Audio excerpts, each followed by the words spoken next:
list of issues where the Trump administration has done virtually nothing to improve the situation of the American people is quite long, but education certainly deserves a place on there. And that was why I was very excited to see that yesterday was a National Day of Action organizing around education and education funding. And joining us now to break down what the goals of this movement are is National Director of Journey for Justice Alliance and community organizer Jitu Brown. Welcome to the show.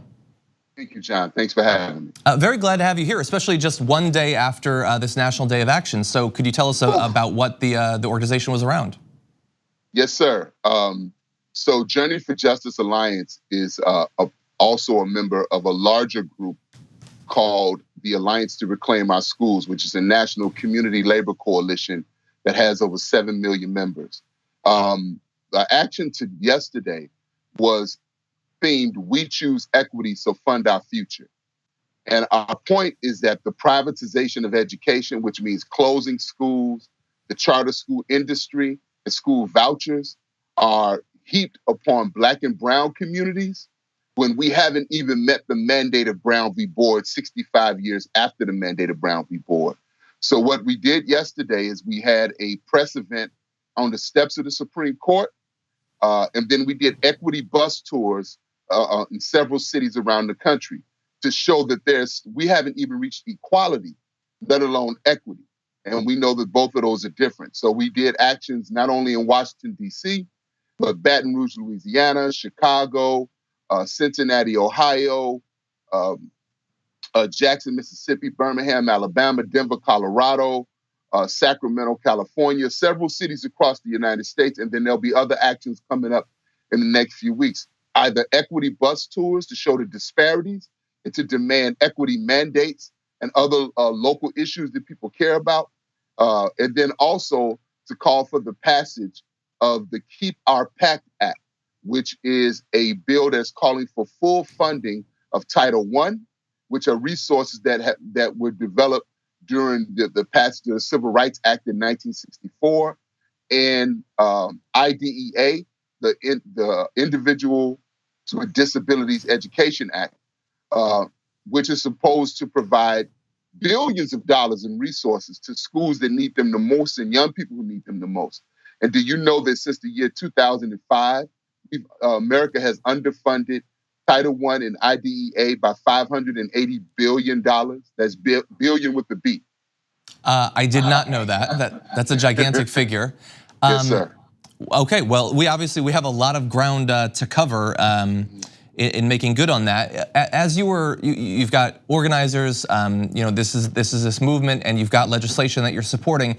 Are there any politicians who you would consider to be champions in this area that are helping to get this done? Well, I think that's why it's appropriate to use the word movement, because John, for years Democrats have been just as bad as Republicans on public education. I always say that, Donald Trump didn't close 50 schools with the stroke of a pen in Chicago. Rahm Emanuel did. Mm-hmm. So our work has been to make it very uncomfortable for Democrats to keep supporting school privatization. And so what we've seen recently at the national level and local level is a shift in Democrats' position on public education. For example, Elizabeth Warren has indicated that if she becomes president, she will hire an educator as the U.S. Secretary of Education, instead of a privatizer. And then we know recently Senator Bernie Sanders has come out with the Thurgood Marshall Plan, which is basically our education platform. But he's calling for a moratorium on charter school expansion, federal funding for charters, because the federal government is the biggest funder of the charter school industry. Also, he's calling for a full investment in sustainable community schools. And along with that, he's calling for tripling the funding for Title I and IDEA. So I think so we do see a tide turning. And just the day before yesterday in Pittsburgh, Pennsylvania, one of our member organizations, the Education Rights Network, swept the slate for the school board election on a platform of equity and investment in public education. So we know that the public wants our public schools improved, not destroyed.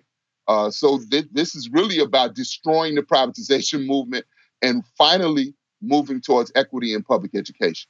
So on the one hand, you're trying to make sure that you're pushing candidates on the Democratic side in the right direction, that we ideally end up with a president who has the right position and takes it seriously and prioritizes it. At the same time, I mean, that best case scenario doesn't happen for a year and a half.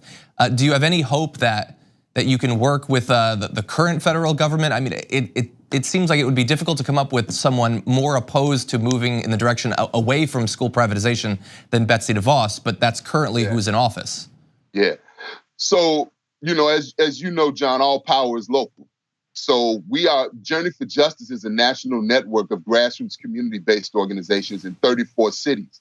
And in order to increase our local power and begin to move our equitable education policy locally, we started a campaign called the We Choose campaign, which has united education advocates and organizations across race around a 7-pillared education platform that is rooted in our local experiences.